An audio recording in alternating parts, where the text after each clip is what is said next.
Sabe, tem dias que simplesmente mudam o curso da história para sempre.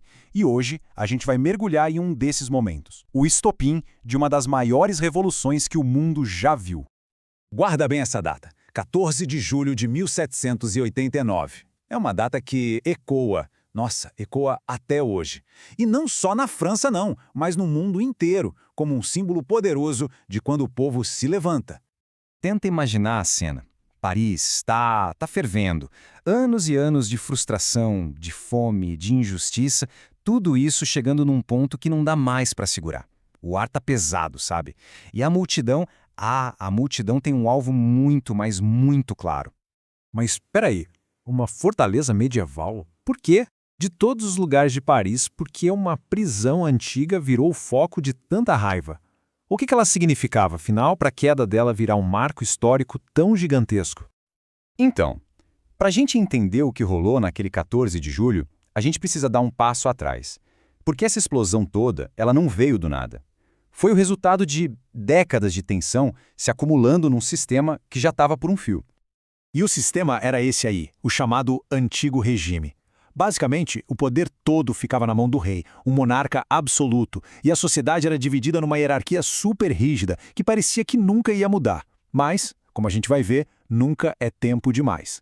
Olha só que loucura essa divisão. Primeiro estado, o clero. Segundo, a nobreza. E o terceiro estado? Bom, era todo o resto. Todo mundo mesmo, desde o burguês com grana até o camponês mais pobre. E o ponto aqui é a desigualdade absurda. O terceiro estado era a imensa maioria, sustentava o país inteiro com impostos, mas não tinha voz nenhuma na política. Era uma base gigante segurando uma elite minúscula e cheia de privilégios no topo. E como se não bastasse, a economia estava um caos.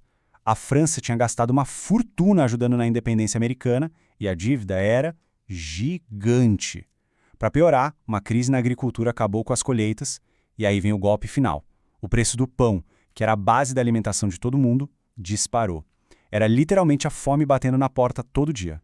Beleza, então a gente tem toda essa raiva, essa frustração, e ela precisava de um alvo, de um símbolo. E lá em Paris tinha um lugar que era a cara de tudo que estava errado, a Bastilha. Mas não era uma prisão qualquer, tá? Era pra lá que o rei mandava quem discordava dele. Inimigos políticos, intelectuais, sem julgamento, sem nada. A expressão ser embastilhado era isso, o puro poder arbitrário do rei. A Bastilha era, literalmente, o medo construído em pedra. Para você ter uma ideia do que era aquilo, vamos lá.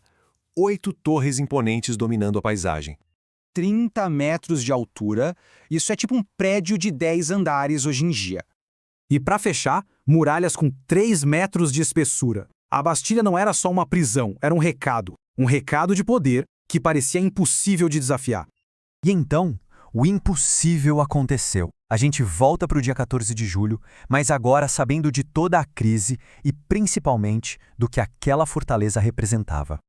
E aí veio a gota d'água.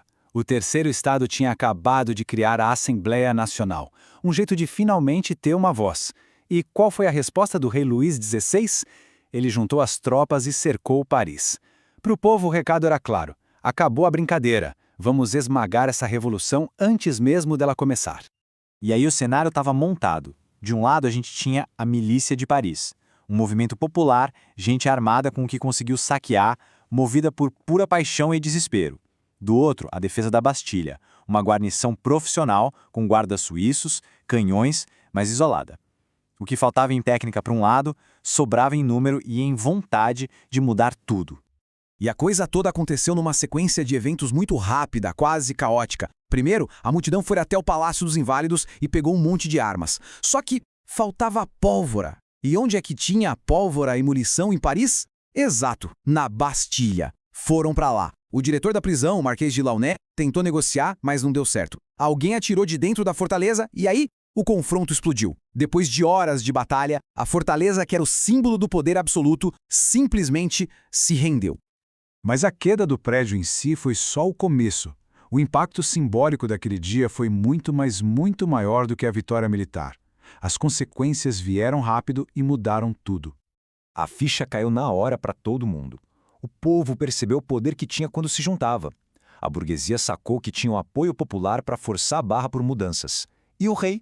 Bem, o rei entendeu que o tempo de ser absoluto tinha acabado.